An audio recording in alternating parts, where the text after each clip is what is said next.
ബന്ധു നിയമനങ്ങൾ ബന്ധനമായോ എന്നാണ് സൂപ്പർ പ്രൈം ടൈം ആദ്യം ചർച്ച ചെയ്യുന്നത്.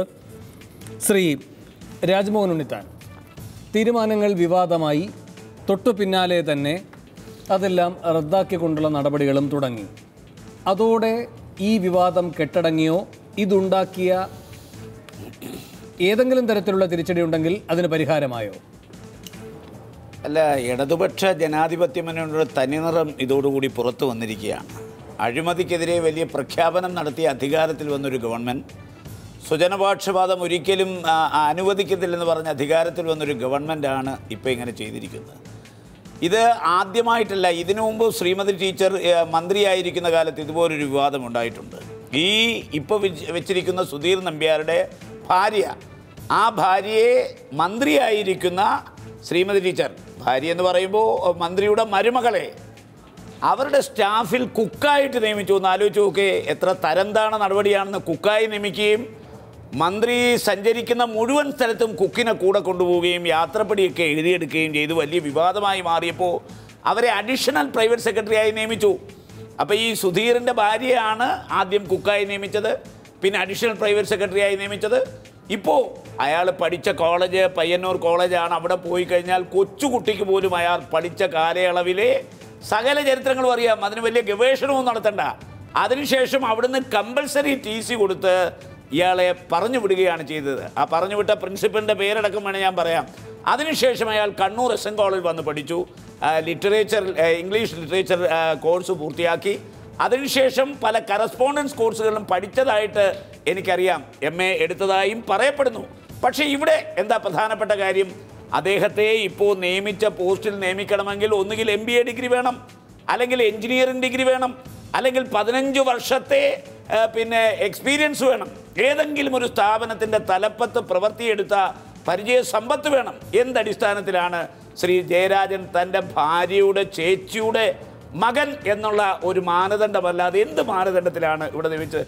ഇപ്പോൾ റിയാബിൻ്റെ പിന്നെ MD പറയുന്നു, നിയമിച്ച ആളുകളോട് ചോദിക്കണം, എനിക്കറിയില്ലെന്നാണ് പറഞ്ഞത്. അപ്പോൾ ഇൻ്റർവ്യൂവിന് പോലും ഹാജരാകാതെ ഇൻ്റർവ്യൂവിൽ പങ്കെടുക്കാത്ത ഒരാളെ എങ്ങനെ നിയമിച്ചു, എന്തിനു നിയമിച്ചു എന്ന് ചോദിച്ചപ്പോൾ റിയാബിൻ്റെ MD പറയുന്നത് ഞാൻ കേട്ടതാണ്, അത് നിയമിച്ചവരോട് പോയി ചോദിക്കണം, ഞാനല്ല നിയമിച്ചത്. അതിൻ്റെ അർത്ഥം നിയമിച്ചത് ശ്രീ ജയരാജനാണ്. ജയരാജൻ പറഞ്ഞു, എൻ്റെ പല ബന്ധുക്കളും അങ്ങനെ പല സ്ഥലത്തും ഉണ്ട്, അതൊക്കെ എൻ്റെ സൗകര്യമാണെന്നുള്ള രീതിയിൽ. എന്തൊരു ധാർഷ്ട്യമാണ്, എന്തൊരു ധിക്കാരമാണ്, എന്തൊരു അഹങ്കാരമാണ്. ഒരു ഇടതുപക്ഷ ജനാധിപത്യ മുന്നണിയിലെ മന്ത്രി പരസ്യമായി പറയുക, എൻ്റെ പല ബന്ധുക്കൾക്കും പല സ്ഥലത്തും നിയമനം കൊടുത്തിട്ടുണ്ട്, അതിനാരാ ചോദിക്കാനെന്നുള്ള മട്ടില്ല. ഇതെന്താ തറവാട്ട് സ്വത്താണോ കേരളത്തിലെ ഗവൺമെൻറ്? അങ്ങനെ തോന്നിയ ആളുകൾക്ക് തോന്നിയെടുത്ത് നിയമനം കൊടുക്കാൻ? അതാ ഞാൻ പറഞ്ഞത്, ഇതിനെതിരെ അതിശക്തമായ വികാരം ഉയർന്നു വരണം. ഇത് ഒരു EP ജയരാജൻ്റെ ഭാര്യയുടെ ചേച്ചിയുടെ മകനിൽ ഒതുങ്ങുന്നില്ല. ഇനിയും നമുക്ക് ചർച്ച തുടരുകയാണല്ലോ. ഒരു പരമ്പര തന്നെ ഇടതുപക്ഷ ജനാധിപത്യ മുന്നണിയുടെ മാർക്സിസ്റ്റ് പാർട്ടിയുടെ സംസ്ഥാന സമിതി ഒരുപറ്റം ആളുകൾക്ക് നിയമനം കൊടുക്കാൻ തീരുമാനമെടുത്തിട്ടുണ്ട്.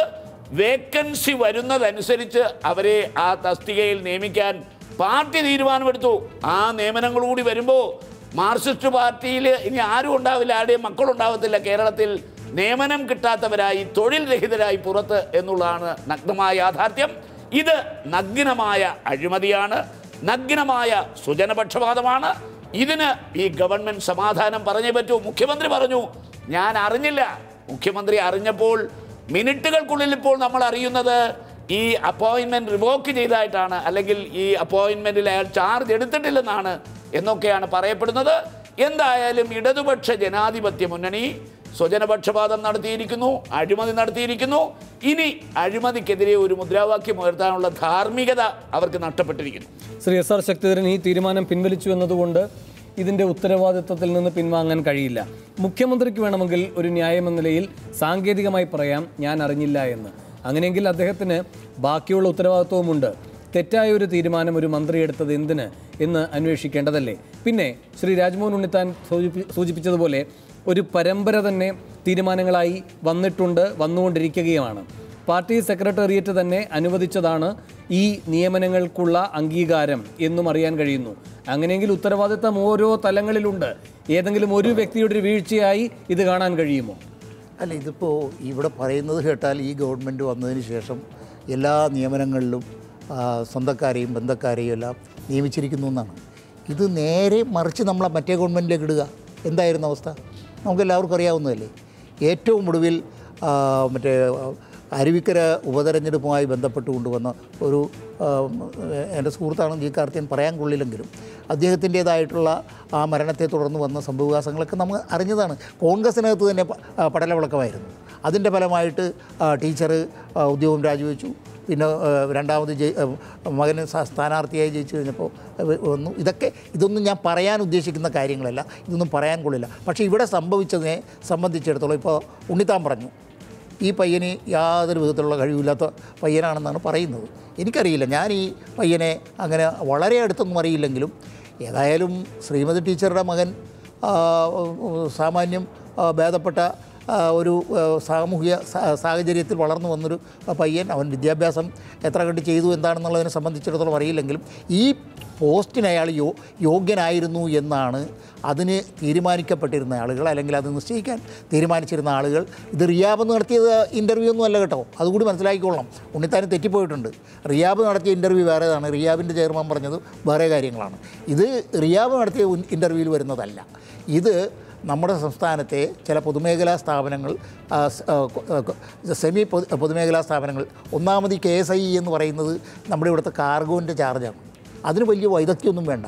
ഇവിടെ വേറെ എത്രയോ ആളുകൾ ആ കാർഗോൻ്റെ ചാർജും വഹിച്ചുകൊണ്ട് ഇവിടെ ഇരിക്കുന്നത് ഞാൻ ഈ എയർപോർട്ടിൽ കണ്ടിട്ടുണ്ട്. അതിന് വലിയ ഈ പറഞ്ഞ പോലുള്ള വലിയ വൈദഗ്ധ്യമോ എഞ്ചിനീയറിംഗ് ഡിഗ്രിയോ MBA ഡിഗ്രിയോ ഒന്നും ആവശ്യമില്ല. മറ്റേ കോഴിക്കോട് സോപ്സാണ് ഇവരുടെ ഏറ്റവും വലിയ ബിസിനസ് എന്ന് പറയുന്നത്. അപ്പോൾ അതുപോലെ തന്നെ സീ കാർഗോ, ഇതൊക്കെയാണ് ഇവർ ചെയ്യുന്ന ബിസിനസ്. ആ ബിസിനസ്സിൽ ഇയാൾക്ക് കഴിവുണ്ടോ ഇല്ലയോ എന്നുള്ളത് പരിശോധിക്കേണ്ടത് അയാളെ നിയമിക്കുന്നതിന് തുടർന്നാണ്. ഞാൻ മനസ്സിലാക്കിയെടുത്തോളം ഇപ്പോൾ ഉണ്ണിത്താൻ പറഞ്ഞതുപോലെ ആ നിയമനം നടന്നിട്ടില്ല. കാരണം അദ്ദേഹം ഇപ്പോൾ മേജർ രവിയുടെ ഏതോ ഒരു റിക്രൂട്ടിംഗ് ഇതിനകത്ത് വലിയ ഓഫീസറായിട്ടോ CEO ആയിട്ടോ ഒക്കെ ഇരിക്കുകയാണ്. അപ്പോൾ അയാൾക്ക് അവിടെ കിട്ടുന്ന ശമ്പളം, അപ്പോൾ ഇയാൾ എന്തിനാണ് ഇതിന് അപേക്ഷിച്ചതെന്ന് ചോദിച്ചാൽ അതിനെനിക്ക് ഉത്തരവില്ല. പക്ഷേ അയാൾക്ക് ഒരുപക്ഷെ അതിനേക്കാൾ കൂടുതൽ ശമ്പളമോ മറ്റു സൗകര്യങ്ങളോ ഇവിടെ കിട്ടണം എന്ന് ആഗ്രഹിച്ചുകൊണ്ട് ഒരുപക്ഷെ അതിനുവേണ്ടി അപേക്ഷിച്ചതായിരിക്കും. ആ അപേക്ഷ പരിശോധിക്കുന്ന കമ്മിറ്റി അത് പരിശോധിച്ചിട്ട് കൊടുക്കാൻ തീരുമാനിച്ചു. അപ്പോൾ അയാൾ പറഞ്ഞു അയാൾക്ക് എന്താണ് ടേംസ് ആൻഡ് കണ്ടീഷൻസ് എന്നറിയണമെന്ന് ആവശ്യപ്പെട്ടു എന്നാണ് ഞാൻ മനസ്സിലാക്കുന്നത്. അപ്പോൾ പറഞ്ഞു ടേംസ് ആൻഡ് കണ്ടീഷൻസൊക്കെ ഞങ്ങൾ പിന്നീട് തീരുമാനിക്കുള്ളൂ, അതൊക്കെ എഫിഷ്യൻസിയും മറ്റു കാര്യങ്ങളൊക്കെ തീരുമാനിച്ചിട്ട് അതിൻ്റേതായിട്ടുള്ളൊരു ഫൈനൽ ഡിസിഷൻ വരുള്ളൂ എന്ന് പറഞ്ഞപ്പോഴൊക്കെ അയാൾ പറഞ്ഞാൽ 4 ആഴ്ചത്തെ സമയം വേണം ഇത് പരിശോധിക്കാനായിട്ട് എന്ന് പറഞ്ഞപ്പോൾ ഗവൺമെൻറ് പറഞ്ഞു, മന്ത്രി പറഞ്ഞു 4 ആഴ്ചത്തെ സമയമൊന്നും കൊടുക്കാൻ കഴിയില്ല. KSIയുടെ ചാർജ് മറ്റേ KSIDCയുടെ MD ബീനയ്ക്ക് കൊടുക്കാൻ പറഞ്ഞുകൊണ്ടുള്ള ഉത്തരവും വന്നു കഴിഞ്ഞു. ഇതാണ് ഉണ്ടായിട്ടുള്ള സംഭവം. ഇത് ഈ പറഞ്ഞതുപോലെ ഇപ്പോൾ ഉണ്ണിത്താൻ പറഞ്ഞതുപോലെ മുൻ ഗവൺമെൻറ് കാലത്ത് ശ്രീമതി ടീച്ചർ മരുമകളിങ്ങനെ വെച്ചു എന്നൊക്കെ പറഞ്ഞു, അതൊക്കെ വളരെ മോശമായ കാര്യങ്ങളാണെന്നുള്ള കാര്യത്തിൽ വല്ല സംശയമുണ്ടോ? അതിൻ്റേതായിട്ടുള്ള ദുരിതങ്ങൾ അനുഭവിക്കേണ്ടി വന്നിട്ടുണ്ട്. അതിലെന്താ തെറ്റ്? അതിൽ നിന്ന് പാഠം പഠിക്കണം. പാഠം പഠിക്കാതിരിക്കണമെന്ന് മാത്രമല്ല, അങ്ങ് വളരെ നിസ്സാരമായി പറയുകയുണ്ടായി ഇത് കാർഗോ കൈകാര്യം ചെയ്യലാണ്, ഇതിന് വൈദഗ്ധ്യം വേണ്ട എന്ന്. അങ്ങനെയെങ്കിൽ നമ്പ്യാർ വരാത്ത സ്ഥിതിക്ക് ആ ചുമതല ഇപ്പോൾ വഹിക്കുന്നത് ആരാണ്? ഒരു IAS ഉദ്യോഗസ്ഥയാണ്. അതിനെന്താ? അല്ല, ഇതൊക്കെ ഒരു അയോഗ്യതയാണോ? അപ്പോൾ അയോഗ്യതയല്ല, ഞാൻ പറഞ്ഞ യോഗ്യത വേണ്ട എന്നല്ല പറഞ്ഞത്. അതൊക്കെ കൊണ്ടു നടക്കാനുള്ള യോഗ്യതയൊക്കെ ഒരു ഗ്രാജുവേഷൻ മറ്റേ പോസ്റ്റ് ഗ്രാജുവേഷനുള്ള ഒരാളെ സംബന്ധിച്ചിടത്തോളം ഒക്കെ ഉണ്ടാകും എന്നുള്ളത് ഒരു തർക്കവും വേണ്ട. എന്നെ കൊണ്ടിരുത്തി ഞാനും നടത്തുമൊക്കെ, അതൊന്നും യാതൊരു സംശയവുമില്ല. ചിലർക്ക് മാത്രമേ ചെയ്യാൻ കഴിയൂ എന്നുള്ള തെറ്റായ ധാരണ നിങ്ങൾ മാറ്റണം. ഇതൊക്കെ ആത്മനിഷ്ഠമായി ഇത്തരം ചെയ്യാൻ പാടില്ല, ആത്മനിഷ്ഠമായി ചെയ്യാൻ പാടില്ല എന്നുള്ളത് തന്നെയാണ് എൻ്റെ അഭിപ്രായം. മാത്രമല്ല, ഇപ്പോൾ റിയാബാണോ അല്ലയോ എന്ന തർക്കം അവിടെ നിൽക്കട്ടെ. ഇനി അല്ലെങ്കിൽ തന്നെ ഈ PSUകളുടെ തലപ്പത്തേക്ക് ഓരോരുത്തരെയായി വിളിക്കുമ്പോൾ അതിന് പ്രായപരിധി, അതിന് യോഗ്യത, ഇതൊക്കെ നിശ്ചയിച്ചിട്ടുണ്ട്. അതൊക്കെയാണ് ഇവിടെ തകിടം മറിക്കപ്പെട്ടിരിക്കുന്നത്. ഇയാളുടെ പ്രായപരിധി എനിക്ക് തോന്നുന്നു നമ്മളുടെ മിക്കവാറും 45-നും 55-നും ഇടയ്ക്കാണ് പ്രായപരിധി വെച്ചിരിക്കുന്നത്. സുധീർ നമ്പ്യാർക്ക് ഒരു പക്ഷേ അതുണ്ടാവാം. പക്ഷെ മറ്റു യോഗ്യതകളുണ്ടെന്ന് പറയുന്നു. ഈ പറയുന്ന ഈ മേഖലയിലെ പരിചയം, പ്രാവീണ്യം, ഇതൊക്കെ അങ്ങ് പറയുന്ന പ്രകാരമാണെങ്കിൽ സുധീർ നമ്പ്യാർ എന്തോ ചില ഉപാധികൾ വെച്ചു. അത് EP-ക്ക് തൃപ്തികരമായി തോന്നിയില്ല. എന്നാൽ പിന്നെ ബീനയുടെ കയ്യിൽ തന്നെ അതിരിക്കട്ടെ എന്ന് പറഞ്ഞ് അവസാനിച്ചൊരു അധ്യായമായിട്ടാണ് അങ്ങയുടെ വിലയിരുത്തലിലൂടെ, അങ്ങയുടെ ഈ വിശകലനത്തിലൂടെ ഗൗരവം കാണണം എന്ന് ഉണ്ണിത്താനെ പോലുള്ള ആഗ്രഹിക്കുന്ന ആളുകൾക്ക് അങ്ങനെ കാണുന്നതിൽ ഒരു വിരോധമുണ്ടെന്ന് ഞാൻ പറയുന്നില്ല. കാരണം അതൊരു എക്സാമ്പിൾ അദ്ദേഹം പറഞ്ഞിട്ടുണ്ടായിരുന്നു കഴിഞ്ഞ ഗവൺമെന്റിന്റെ കാലത്ത്. അങ്ങനെ ഉണ്ടാകാൻ പാടില്ല എന്നുള്ള അഭിപ്രായക്കാരനാണ് ഞാൻ. ശരി, ശ്രീ കെ സുരേന്ദ്രൻ, ഇവിടെ ഇപ്പോൾ ഒരു തീരുമാനം എടുത്തു, പിന്നെ അത് അറിഞ്ഞില്ല എന്ന് മുഖ്യമന്ത്രി പറഞ്ഞു, അത് വിവാദമായി, അത് പിൻവലിച്ചു, ഇതോടെ എല്ലാം അവസാനിച്ചു എന്ന് കരുതാൻ കഴിയുമോ? അങ്ങനെയെങ്കിൽ ഈ ഇടതുമുന്നണിയും പിണറായി വിജയൻ അടക്കമുള്ള CPM നേതാക്കളും ഏറ്റവും ശക്തമായി കഴിഞ്ഞ തെരഞ്ഞെടുപ്പിൽ ഉന്നയിച്ച ഏറ്റവും പ്രധാനപ്പെട്ട ആക്ഷേപം അന്നത്തെ സർക്കാരിനെ പറ്റിയുള്ളത് കടുംവെട്ട് തീരുമാനങ്ങളാണ്. ഈ കടുംവെട്ട് തീരുമാനങ്ങളിൽ ഏറ്റവും കുഴപ്പം പിടിച്ച പല തീരുമാനങ്ങളും വിവാദമായ ഘട്ടത്തിൽ പിൻവലിക്കുകയുണ്ടായിട്ടുണ്ട്.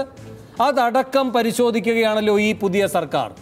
അതിലടക്കം വിജിലൻസ് അന്വേഷണം നേരിടുകയാണല്ലോ PK കുഞ്ഞാലിക്കുട്ടിയും അടൂർ പ്രകാശ് അടക്കമുള്ളവർ. അങ്ങനെ വരുമ്പോൾ ഒരു തീരുമാനം എടുത്തു, അത് വിവാദമായപ്പോൾ പിൻവലിച്ചു, അതോടെ എല്ലാം അവസാനിച്ചിട്ടില്ല എന്ന് കേരള സമൂഹത്തെ പുതുതായി ബോധ്യപ്പെടുത്തിയ ഒരു മന്ത്രിസഭയുടെ തലവനല്ലേ മുഖ്യമന്ത്രി? അതുകൊണ്ട് അദ്ദേഹം അറിഞ്ഞില്ല എന്ന് പറയുന്നിടത്ത് ഈ വിവാദം അവസാനിക്കുമോ? ബന്ധപ്പെട്ട മന്ത്രി ആ ഉത്തരവ് പിൻവലിച്ചു എന്ന് പറയുന്നിടത്ത് ഇത് അവസാനിക്കുമോ? വേണു, അതിനു മുമ്പ് ബന്ധപ്പെട്ട മന്ത്രിയുടെ ജ്യേഷ്ഠൻ്റെ മകൻ്റെ ഭാര്യ ദീപ്തി നമ്പ്യാർ, അവരെ കണ്ണൂരിൽ, അവർക്ക് വെറും BCom യോഗ്യത മാത്രമാണുള്ളത്, അവരെ കണ്ണൂരിൽ ക്ലേ ആൻഡ് സിറാമിക്സിൻ്റെ ജനറൽ മാനേജറായിട്ട് നിയമിച്ചു. അവരവിടെ ചുമതല എടുത്തിരിക്കുകയാണ്. ഒന്ന്, ഇത് ശരിക്കും ഒരാളുടെ കാര്യം മാത്രമല്ല, രാഷ്ട്രീയ സദാചാരത്തിനും ധാർമ്മികതയ്ക്കും എതിരായിട്ടുള്ള ഒരു നീക്കമാണിത്. ഒരു കാര്യം ഞാൻ പറയാം, പാലക്കാട് 5 ദിവസം CPIM-ന്റെ പാർട്ടി പ്ലീനം ചേർന്ന് ഇത്തരം സ്വജനപക്ഷപാതത്തിനും അഴിമതിക്കും പാർട്ടി സഖാക്കൾ വശംവദരാകാൻ ഇനി മുതൽ പാടില്ല എന്ന് ദൃഢപ്രതിജ്ഞ എടുത്തവരാണിവർ.